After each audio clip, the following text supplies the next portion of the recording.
Hello guys, അപ്പോൾ നമ്മുടെ ഇന്നത്തെ വീഡിയോ എന്താണെന്ന് വെച്ച് കഴിഞ്ഞാൽ നമ്മുടെ ആഡ്സൻസ് അക്കൗണ്ടിൽ എങ്ങനെയാണ് US ടാക്സ് ഇൻഫോ ഫില്ല് ചെയ്യുന്നത് എന്നതിനെ കുറിച്ചാണ്. അതായത് നമ്മുടെ ചാനലിൽ നമ്മൾ 2-3 വീഡിയോസ് ആയിട്ട് നമ്മളിങ്ങനെ പാർട്ട് ബൈ പാർട്ടായിട്ടാണ് ഈ കാര്യങ്ങളെല്ലാം തന്നെ ചെയ്തു വരുന്നത്. അതായത് നമ്മുടെ യൂട്യൂബ് മോണിറ്റൈസേഷനുമായിട്ട് ബന്ധപ്പെട്ട കുറേയധികം വീഡിയോസും കാര്യങ്ങളെല്ലാം തന്നെ നമ്മുടെ ചാനലിൽ നമ്മൾ ഓൾറെഡി അപ്ലോഡ് ചെയ്തിട്ടുണ്ട്. അതിൻ്റെ പാർട്ട് 1-ൽ 3000 വാച്ച് അവർ കംപ്ലീറ്റ് ചെയ്യുമ്പോൾ എന്താണ് നമ്മൾ ചെയ്യേണ്ടത്, എന്തൊക്കെ പ്രോസസ്സാണുള്ളത് എന്നതിനെക്കുറിച്ചാണ് ആദ്യത്തെ വീഡിയോ. പാർട്ട് 2-ൽ 4000 വാച്ച് അവർ കംപ്ലീറ്റ് ചെയ്ത് കഴിഞ്ഞാൽ എന്തൊക്കെ പ്രോസസ്സാണെന്നുള്ളതാണ് രണ്ടാമത്തെ വീഡിയോ. മൂന്നാമത്തെ വീഡിയോ എന്ന് പറയുന്നത് പാർട്ട് 3 ആയിട്ട് ചെയ്തിട്ടുണ്ട്. അതെന്ന് പറയുന്നത് നമ്മുടെ ആഡ്സൻസ് അക്കൗണ്ടിൽ എങ്ങനെയാണ് ID വെരിഫൈ ചെയ്യുന്നത് എന്നതിനെ കുറിച്ചാണ്. അപ്പോൾ ഇതെന്ന് പറയുന്നത് പാർട്ട് 4 ആണ്. അതായത് US ടാക്സ് ഇൻഫോ എങ്ങനെയാണ് ഫില്ല് ചെയ്യുന്നത് എന്നുള്ളതാണ് നമ്മുടെ ഇന്നത്തെ വീഡിയോ. അപ്പോൾ നമ്മൾ ഈ US ടാക്സ് ഇൻഫോ ഫില്ല് ചെയ്യുന്ന സമയത്ത് നമ്മൾ ശ്രദ്ധിക്കേണ്ടതായിട്ടുള്ള 2-3 കാര്യങ്ങളുണ്ട്.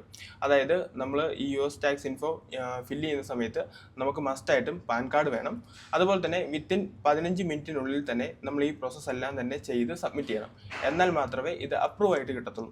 അപ്പോൾ എങ്ങനെയാണ് US ടാക്സ് ഇൻഫോ ഫില്ല് ചെയ്യുന്നത് എന്നത് ഞാനിപ്പോൾ ഒന്ന് കാണിച്ചു തരാം. ആദ്യമേ ഞാൻ ഫില്ല് ചെയ്ത സമയത്ത് എനിക്കിത് അപ്രൂവ് ആയി കിട്ടിയില്ല, ഇൻ പ്രോസസ്സാണ് കാണിച്ചത്. അതിനുശേഷം ഞാൻ എന്ത് ചെയ്തപ്പോഴാണ് ഇത് അപ്രൂവ് ആയി കിട്ടിയതെന്നുള്ളതും ഇന്നത്തെ വീഡിയോയിലൂടെ ഞാൻ പറയാനായിട്ട് ഉദ്ദേശിക്കുന്നുണ്ട്. അപ്പോൾ വീഡിയോ സ്കിപ്പ് ചെയ്യാതെ ഫുള്ളായിട്ട് കാണുക. അപ്പോൾ നമുക്ക് നേരെ വീഡിയോയിലോട്ട് പോകാം. അപ്പോൾ ഗൈസ്, അതിനായിട്ട് ആദ്യമേ ഗൂഗിൾ ആഡ്സൻസിൻ്റെ അക്കൗണ്ട് ജസ്റ്റ് ഒന്ന് ഓപ്പൺ ആക്കുക. ആഡ്സൻസ് അക്കൗണ്ട് ഓപ്പൺ ആക്കുന്ന സമയത്ത് നമുക്ക് ഇങ്ങനെ ഒരു ഇൻ്റർഫേസ് ആയിരിക്കും കാണുന്നത്. മുകളിൽ കാണുന്ന 3 ഡോട്ട് ക്ലിക്ക് ചെയ്യുമ്പോൾ ഇതിൻ്റെ അകത്ത് പേയ്മെൻറ്റ് ഇൻഫോ എന്ന് പറയുന്ന ഒരു ഓപ്ഷൻ ഉണ്ട്. അത് ജസ്റ്റ് ഒന്ന് സെലക്ട് ചെയ്യുക. അത് സെലക്ട് ചെയ്യുന്ന സമയത്ത് നിങ്ങൾക്ക് ഇങ്ങനെ ഒരു പേജ് ആയിരിക്കും ഓപ്പൺ ആയി വരുന്നത്. അതിൻ്റെ അകത്ത് സെറ്റിങ്സിന് തൊട്ടടിയിൽ തന്നെ മാനേജ് സെറ്റിങ്സ് എന്ന് പറയുന്ന ഒരു ഓപ്ഷൻ ഉണ്ട്. അത് ജസ്റ്റ് ഒന്ന് സെലക്ട് ചെയ്യുക. അത് സെലക്ട് ചെയ്യുമ്പോൾ നിങ്ങൾക്ക് ഇങ്ങനെ ഒരു പേജ് ആയിരിക്കും ഓപ്പൺ ആയി വരുന്നത്. ഇത് സ്ക്രോൾ ചെയ്ത് താഴെ വരുവാന്നുണ്ടെങ്കിൽ ഇവിടെ യുണൈറ്റഡ് സ്റ്റേറ്റ് ടാക്സ് ഇൻഫോ എന്ന് പറയുന്ന ഒരു ഓപ്ഷൻ കാണാനായിട്ട് സാധിക്കും. അത് ജസ്റ്റ് ഒന്ന് ക്ലിക്ക് ചെയ്യുക. ക്ലിക്ക് ചെയ്യുന്ന സമയത്ത് നിങ്ങൾക്ക് ഇങ്ങനെ ഒരു പേജ് ആയിരിക്കും ഓപ്പൺ ആയി വരുന്നത്. ഇതിൻ്റെ അകത്ത് ആഡ് ടാക്സ് ഇൻഫോ എന്ന് പറയുന്ന ഒരു ഓപ്ഷൻ ഉണ്ട്. അത് ജസ്റ്റ് ഒന്ന് സെലക്ട് ചെയ്യുക. അത് സെലക്ട് ചെയ്യുമ്പോൾ നിങ്ങൾക്ക് ഇങ്ങനെ ഒരു പേജ് ആയിരിക്കും ഓപ്പൺ ആയി വരുന്നത്. ഇതിന് തൊട്ടടിയിൽ തന്നെ സ്റ്റാർട്ട് ഫോം എന്ന് പറയുന്ന ഒരു ഓപ്ഷൻ ഉണ്ട്. അത് ജസ്റ്റ് ഒന്ന് സെലക്ട് ചെയ്യുക. സെലക്ട് ചെയ്ത് കഴിഞ്ഞാൽ ഇനി നമുക്ക് US ടാക്സ് ഇൻഫോ ഫില്ല് ചെയ്യാനായിട്ട് തുടങ്ങാം. ഇതിൻ്റെ അകത്ത് ആദ്യത്തെ ക്വസ്റ്റ്യൻ എന്ന് പറയുന്നത് നമ്മൾ ഏത് ടൈപ്പ് അക്കൗണ്ടാണ് യൂസ് ചെയ്യുന്നത് എന്നുള്ളതാണ്. അതിനായിട്ട് ഇൻഡിവിജ്വൽ സെലക്ട് ചെയ്യുക. രണ്ടാമത്തത് നമ്മൾ യുണൈറ്റഡ് സ്റ്റേറ്റിലെ സിറ്റിസൺ ആണോ എന്നുള്ളതാണ്. അതിനായിട്ട് നോ എന്നുള്ള ഓപ്ഷൻ സെലക്ട് ചെയ്യുക. മൂന്നാമത്തതെന്ന് പറയുന്നത് ഏത് ടൈപ്പ് ഫോമാണ് നമ്മൾ ചൂസ് ചെയ്യാനായിട്ട് പോകുന്നത് എന്നുള്ളതാണ്. അതിനായി W8BEN എന്നുള്ള ഫോം സെലക്ട് ചെയ്യുക. സെലക്ട് ചെയ്യുന്ന സമയത്ത് നമുക്ക് ഇങ്ങനെ ഒരു പേജ് ഓപ്പൺ ആയി വരും. ഇതിൻ്റെ അകത്ത് ഓൾറെഡി കുറേയധികം കാര്യങ്ങൾ ഓട്ടോമാറ്റിക്കലി ഫില്ലായിരിക്കുന്നത് നമുക്ക് കാണാനായിട്ട് സാധിക്കും. ഇതിൻ്റെ അകത്ത് 2-3 കാര്യങ്ങൾ ഓപ്ഷണലായിട്ടും അവർ കൊടുത്തിട്ടുണ്ട്. ഇതിൻ്റെ അകത്ത് മാൻഡേറ്ററി ആയിട്ടുള്ളത് നമ്മുടെ കൺട്രി ആഡ് ചെയ്യണം. അതിനായിട്ട് നമ്മുടെ കൺട്രി ഏതാണോ അതും സെലക്ട് ചെയ്യുക. ഞാനിപ്പോൾ ഇന്ത്യ സെലക്ട് ചെയ്യാനായിട്ട് പോവുകയാണ്. ഇന്ത്യ സെലക്ട് ചെയ്ത് കഴിഞ്ഞാൽ അതിന് തൊട്ട് താഴെ തന്നെ ഫോറിൻ TIN എന്ന് പറയുന്നൊരു ഓപ്ഷൻ ഉണ്ട്. അവിടെ നമ്മുടെ പാൻ കാർഡിൻ്റെ നമ്പർ ജസ്റ്റ് ഒന്ന് ടൈപ്പ് ചെയ്ത് കൊടുക്കുക. പാൻ കാർഡിൻ്റെ നമ്പറും കൂടെ ടൈപ്പ് ചെയ്ത് കൊടുത്തതിന് ശേഷം അതിന് തൊട്ട് താഴെ കാണുന്ന നെക്സ്റ്റ് ബട്ടൺ നമുക്ക് ക്ലിക്ക് ചെയ്യാം. നെക്സ്റ്റ് ബട്ടൺ ക്ലിക്ക് ചെയ്യുന്ന സമയത്ത് നമ്മുടെ അഡ്രസ്സിൻ്റെ പേജ് ഓപ്പൺ ആയി വരുന്നതായിട്ട് കാണാൻ സാധിക്കും. ഇതിൻ്റെ അകത്ത് തൊട്ട് മുകളിൽ തന്നെ നമുക്ക് പെർമനൻറ്റ് റെസിഡൻറ്റ് അഡ്രസ്സ് എന്ന് പറയുന്നൊരു ഓപ്ഷൻ ഉണ്ട്. അത് ജസ്റ്റ് ഒന്ന് ക്ലിക്ക് ചെയ്യുക.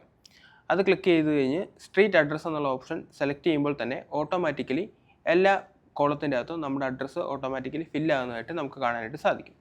അതിനുശേഷം തൊട്ട് താഴെ കാണുന്ന പോസ്റ്റൽ അഡ്രസ്സ് എന്നുള്ള ഓപ്ഷൻ ജസ്റ്റ് ഒന്ന് ക്ലിക്ക് ചെയ്യുക. ക്ലിക്ക് ചെയ്യുന്ന സമയത്ത് നമുക്ക് നെക്സ്റ്റ് എന്ന് പറയുന്ന ഒരു ബട്ടൺ കാണാനായിട്ട് സാധിക്കും. അതും ജസ്റ്റ് ഒന്ന് ക്ലിക്ക് ചെയ്യുക. നെക്സ്റ്റ് ബട്ടൺ ക്ലിക്ക് ചെയ്യുന്ന സമയത്ത് നമുക്ക് അടുത്ത പേജ് ഓപ്പൺ ആയി വരുന്നതായിട്ട് കാണാൻ സാധിക്കും. ഇതിൽ നമ്മൾ ഈ ടാക്സിന് എലിജിബിൾ ആണോ അല്ലയോ എന്നുള്ള ക്വസ്റ്റ്യൻ ആണ്. അതിനായി യെസ് ഐ ആം എലിജിബിൾ എന്നുള്ള ഓപ്ഷൻ ജസ്റ്റ് ഒന്ന് ക്ലിക്ക് ചെയ്യുക. ക്ലിക്ക് ചെയ്തതിന് ശേഷം അതിന് തൊട്ട് താഴെ കാണുന്ന ബോക്സിലും ജസ്റ്റ് ഒന്ന് ക്ലിക്ക് ചെയ്യുക. ക്ലിക്ക് ചെയ്ത് കഴിഞ്ഞാൽ കൺട്രി സെലക്ട് ചെയ്യാനുള്ള ഒരു ഓപ്ഷൻ ഉണ്ട്. അവിടെ നമ്മുടെ ഇന്ത്യ ജസ്റ്റ് ഒന്ന് സെലക്ട് ചെയ്യുക. ഇന്ത്യ സെലക്ട് ചെയ്ത് കഴിഞ്ഞാൽ അതിന് തൊട്ടടിയിലായി നമുക്ക് 3 കോളംസ് കാണാനായിട്ട് സാധിക്കും. അതിൽ ആദ്യത്തെ കോളം എന്ന് പറയുന്നത് അതർ കോപ്പിറൈറ്റ് റോയാലിറ്റീസ് എന്ന് പറയുന്ന ഓപ്ഷനാണ്. അത് ജസ്റ്റ് ഒന്ന് ക്ലിക്ക് ചെയ്യുക. അത് ക്ലിക്ക് ചെയ്യുന്ന സമയത്ത് നമുക്ക് 2 കോളംസ് കാണാനായിട്ട് സാധിക്കും. അതിനകത്ത് ഒന്നിൽ നമ്മൾ ആർട്ടിക്കിൾ സെലക്ട് ചെയ്യണം. ആർട്ടിക്കിൾ 12 ആണ് നമ്മളിവിടെ സെലക്ട് ചെയ്യുന്നത്. അതിന് തൊട്ടടുത്ത് തന്നെ 15% നമ്മൾ ക്ലിക്ക് ചെയ്യുക. ക്ലിക്ക് ചെയ്തതിന് ശേഷം തൊട്ട് താഴെ കാണുന്ന ബോക്സിലും ക്ലിക്ക് ചെയ്യുക. ദെൻ അടുത്ത ബോക്സ് സെലക്ട് ചെയ്യുക. സെലക്ട് ചെയ്യുമ്പോൾ അതിൽ ആർട്ടിക്കിൾ 7 ആണ് നമ്മൾ സെലക്ട് ചെയ്യുന്നത്. അടുത്ത ബോക്സിൽ നമ്മൾ 0% ജസ്റ്റ് ഒന്ന് സെലക്ട് ചെയ്യുക. തൊട്ട് താഴെ കാണുന്ന ബോക്സും ജസ്റ്റ് ഒന്ന് ക്ലിക്ക് ചെയ്യുക. ക്ലിക്ക് ചെയ്തതിന് ശേഷം അടുത്ത ബോക്സും ജസ്റ്റ് ഒന്ന് സെലക്ട് ചെയ്യുക. അവിടെ ആർട്ടിക്കിൾ 12 ആണ് നമ്മൾ കൊടുക്കുന്നത്. നമ്മൾ പെർസെൻറ്റേജ് കൊടുക്കുന്നത് 15% ആണ് കൊടുക്കുന്നത്. അതിനുശേഷം തൊട്ട് താഴെ കാണുന്ന ബോക്സിൽ ക്ലിക്ക് ചെയ്തതിന് ശേഷം നെക്സ്റ്റ് എന്നുള്ള ബട്ടൺ ജസ്റ്റ് ഒന്ന് ക്ലിക്ക് ചെയ്യുക. നെക്സ്റ്റ് ക്ലിക്ക് ചെയ്യുന്ന സമയത്ത് നമുക്ക് അടുത്ത പേജ് ഓപ്പൺ ആയി വരുന്നതായിട്ട് കാണാൻ സാധിക്കും. ഇതിൻ്റെ അകത്ത് activities and services performed in the US എന്നുള്ള ഓപ്ഷനാണ്. അതിനായി നോ എന്നുള്ള ഓപ്ഷൻ ജസ്റ്റ് ഒന്ന് ക്ലിക്ക് ചെയ്യുക. ക്ലിക്ക് ചെയ്തതിന് ശേഷം തൊട്ട് താഴെ കാണുന്ന ഐ ക്ലാരിഫൈ ക്ലിക്ക് ചെയ്തതിന് ശേഷം നെക്സ്റ്റ് ക്ലിക്ക് ചെയ്യുക. നെക്സ്റ്റ് ക്ലിക്ക് ചെയ്യുന്ന സമയത്ത് ടാക്സ് റിപ്പോർട്ടിംഗ് എന്ന് പറയുന്ന ഒരു ഓപ്ഷൻ വരും. അതിൽ ഗോ പേപ്പർലെസ് എന്നുള്ള ഓപ്ഷൻ ക്ലിക്ക് ചെയ്തതിന് ശേഷം നെക്സ്റ്റ് ക്ലിക്ക് ചെയ്യുക. അത് ക്ലിക്ക് ചെയ്യുമ്പോൾ ഡോക്യുമെൻറ്റ് പ്രിവ്യൂ എന്ന് പറയുന്ന ഒരു ഓപ്ഷൻ നമുക്ക് കാണാനായിട്ട് സാധിക്കും. ഇവിടെ ഐ കൺഫേം എന്നുള്ള ഓപ്ഷൻ ജസ്റ്റ് ഒന്ന് ക്ലിക്ക് ചെയ്യുക. ക്ലിക്ക് ചെയ്തതിന് ശേഷം നെക്സ്റ്റ് ക്ലിക്ക് ചെയ്യുക. അപ്പോൾ ക്ലാരിഫൈ ആൻഡ് സൈൻ എന്ന് പറയുന്ന ഒരു ഓപ്ഷൻ നമുക്ക് കാണാനായിട്ട് സാധിക്കും. അതിൽ ആദ്യം കാണുന്ന കോളത്തിലും ജസ്റ്റ് ഒന്ന് ക്ലിക്ക് ചെയ്യുക. തൊട്ട് താഴെ കാണുന്ന ഓപ്ഷനിലും ജസ്റ്റ് ഒന്ന് ക്ലിക്ക് ചെയ്യുക. അത് ക്ലിക്ക് ചെയ്യുന്ന സമയത്ത് നമുക്ക് ഇങ്ങനൊരു ഓപ്ഷൻ വരും. ഇതിൽ ഇയർ ജസ്റ്റ് ഒന്ന് ടൈപ്പ് ചെയ്ത് 2025 ഞാനിവിടെ കൊടുക്കുന്നത്. ഇവിടെ ജനുവരി മാസം 1 തീയതി 2025 നമ്മൾ സെലക്ട് ചെയ്തു. സെലക്ട് ചെയ്തതിന് ശേഷം എന്നാണോ നിങ്ങളിത് അപ്ലൈ ചെയ്യുന്നത് ആ ഡേറ്റ് തൊട്ട് താഴെ കാണുന്ന ബോക്സിൽ ജസ്റ്റ് ഒന്ന് ടൈപ്പ് ചെയ്യുക. ടൈപ്പ് ചെയ്തതിന് ശേഷം തൊട്ട് താഴെ കാണുന്ന യെസ് എന്നുള്ള ഓപ്ഷൻ ജസ്റ്റ് ഒന്ന് ക്ലിക്ക് ചെയ്യുക. ക്ലിക്ക് ചെയ്തതിന് ശേഷം സബ്മിറ്റ് ബട്ടൺ ക്ലിക്ക് ചെയ്യുക. സബ്മിറ്റ് ബട്ടൺ ക്ലിക്ക് ചെയ്യുന്ന സമയത്ത് നമുക്ക് നോർമലി വരുന്നത് അപ്രൂവ്ഡ് എന്ന് പറയുന്ന ഓപ്ഷൻസ് ആയിരിക്കും. പക്ഷേ എനിക്കിവിടെ വന്നിരിക്കുന്നത് ആക്ഷൻ റിക്വയർഡ് എന്ന് പറയുന്ന ഒരു ഓപ്ഷനാണ്. അതുകൊണ്ട് തന്നെ സബ്മിറ്റ് മിസ്സിംഗ് ഡോക്യുമെൻ്റ് എന്ന് പറയുന്ന ഒരു ഓപ്ഷൻ നമുക്ക് തൊട്ട് മുകളിൽ കാണാനായിട്ട് സാധിക്കും. അത് ജസ്റ്റ് ഒന്ന് ക്ലിക്ക് ചെയ്യുക. അത് ക്ലിക്ക് ചെയ്യുന്ന സമയത്ത് നമുക്ക് ഇങ്ങനെ ഒരു പേജ് ആയിരിക്കും ഓപ്പൺ ആയി വരുന്നത്. ഇതിൻ്റെ അകത്ത് നമുക്ക് ഏതെങ്കിലും നമ്മുടെ അഡ്രസ് പ്രൂഫ് തെളിയിക്കുന്ന ഒരു ID പ്രൂഫ് നമുക്ക് സബ്മിറ്റ് ചെയ്യാനായിട്ട് സാധിക്കും. ഞാനിവിടെ സബ്മിറ്റ് ചെയ്യാനായിട്ട് പോകുന്നത് ഡ്രൈവിംഗ് ലൈസൻസ് ആണ്. അതിനായിട്ട് അപ്ലോഡ് എന്നുള്ള ഒരു ഓപ്ഷൻ ഉണ്ട്. അത് ജസ്റ്റ് ഒന്ന് സെലക്ട് ചെയ്യുക. സെലക്ട് ചെയ്തതിന് ശേഷം നമ്മുടെ ഡ്രൈവിംഗ് ലൈസൻസ് അല്ലാന്നുണ്ടെങ്കിൽ പാസ്പോർട്ട് അങ്ങനെ ഗവൺമെൻറ് ID ഏതെങ്കിലും ജസ്റ്റ് ഒന്ന് അപ്ലോഡ് ചെയ്യുക. അപ്ലോഡ് ചെയ്തതിന് ശേഷം തൊട്ട് താഴെ കാണുന്ന സബ്മിറ്റ് ഡോക്യുമെൻ്റ് എന്നുള്ള ഓപ്ഷൻ ജസ്റ്റ് ഒന്ന് ക്ലിക്ക് ചെയ്യുക. One eternity later. ഞാൻ റിക്വസ്റ്റ് സബ്മിറ്റ് ചെയ്ത് ഒരു ദിവസത്തിനുള്ളിൽ തന്നെ എനിക്ക് റിപ്ലൈ ആയിട്ട് ഒരു മെയിൽ വന്നു.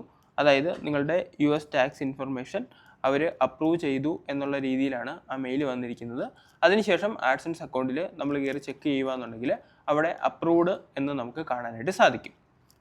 അപ്പോൾ ഗൈസ്, എങ്ങനെയാണ് ആഡ്സൻസ് അക്കൗണ്ടിൽ US ടാക്സ് ഇൻഫോ ഫില്ല് ചെയ്യുന്നത് എന്നതിനെക്കുറിച്ച് നിങ്ങൾക്കൊരു ക്ലിയർ കട്ട് ഐഡിയ ലഭിച്ചെന്ന് ഞാൻ വിചാരിക്കുന്നു. US ടാക്സ് ഇൻഫോ ഫില്ല് ചെയ്യുന്ന സമയത്ത് ഏറ്റവും ബെറ്റർ ആയിട്ടുള്ള ഓപ്ഷൻ എന്താണെന്ന് വെച്ചാൽ 2 ഫോൺ എടുക്കുക. ഒരു ഫോണിൽ നമ്മുടെ വീഡിയോ പ്ലേ ചെയ്യുക, മറ്റേ ഫോണിൽ നിങ്ങൾ US ടാക്സ് ഇൻഫോ ഫില്ല് ചെയ്യാനായിട്ട് ശ്രമിക്കുക. അങ്ങനെയാണെന്നുണ്ടെങ്കിൽ വിത്തിൻ 15 മിനിറ്റിനുള്ളിൽ തന്നെ നിങ്ങൾക്ക് ക്ലിയർ ആയിട്ട് തന്നെ ഈ US ടാക്സ് ഇൻഫോ ഫില്ല് ചെയ്യാനായിട്ട് സാധിക്കും. അപ്പോൾ ശരി ഗൈസ്, ഇന്നത്തെ വീഡിയോ ഏതായാലും നിങ്ങൾക്ക് എല്ലാവർക്കും തന്നെ യൂസ്ഫുൾ ആയി ഞാൻ വിചാരിക്കുന്നു. വീഡിയോയെക്കുറിച്ചുള്ള അഭിപ്രായങ്ങളും കാര്യങ്ങളൊക്കെ നമ്മുടെ കമൻറ്റ് ബോക്സിൽ അറിയിക്കുക. ഇനിയും ഇതുപോലുള്ള പുതിയ പുതിയ അപ്ഡേഷനും അതുപോലെ തന്നെ മോണിറ്റൈസേഷനുമായിട്ട് ബന്ധപ്പെട്ട കാര്യങ്ങളും അതുപോലെ തന്നെ എൻ്റെ മെയിൻ വീഡിയോസ് എന്ന് പറയുന്നത് UAE ബന്ധപ്പെട്ടുള്ള വീഡിയോസും കാര്യങ്ങളൊക്കെയാണ്. UAE അപ്ഡേഷനും കാര്യങ്ങളൊക്കെ ആയിട്ട് നമ്മൾ വീണ്ടും വരുന്നതായിരിക്കും. അപ്പോൾ അടുത്ത വീഡിയോയിൽ കാണാം ഗൈസ്. അടുത്ത വീഡിയോയിൽ കാണുന്നവരെ ബൈ.